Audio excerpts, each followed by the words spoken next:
Mon nom est Adrien. Pendant 15 ans, j'ai été le mendiant de ma propre famille.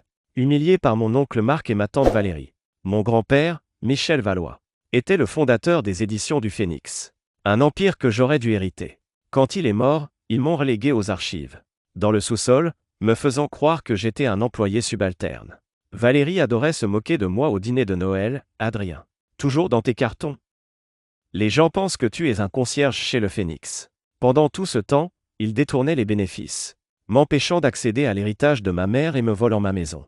Mais mon grand-père, qui aimait les énigmes, m'avait laissé un indice. Cherche la poésie dans la prose.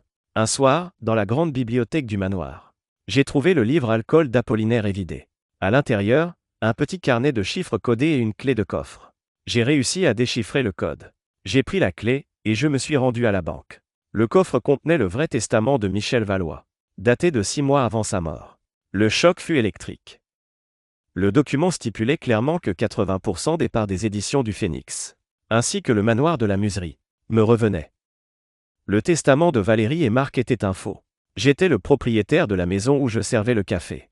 Nous avons préparé le coup de grâce pour la date la plus symbolique, le conseil d'administration annuel, qui se tenait dans mon salon, le jour J. Valérie et Marc étaient rayonnants. Valérie m'a lancé, juste assez fort pour que tous les cadres entendent, Adrien. Est-ce que tu as fini de photocopier les bilans? Assure-toi que les tasses de café sont pleines. S'il vous plaît. Tu peux t'asseoir discrètement au fond. J'ai posé le plateau de café. Je n'ai pas bougé. J'ai avancé vers la table de conférence, sous le regard médusé de tout le monde. Non, tante Valérie, ai-je dit, ma voix parfaitement stable.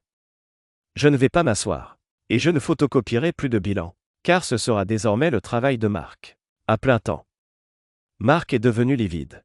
Pour avoir l'histoire complète et savoir comment ça se termine, il suffit de cliquer sur le lien dans la description.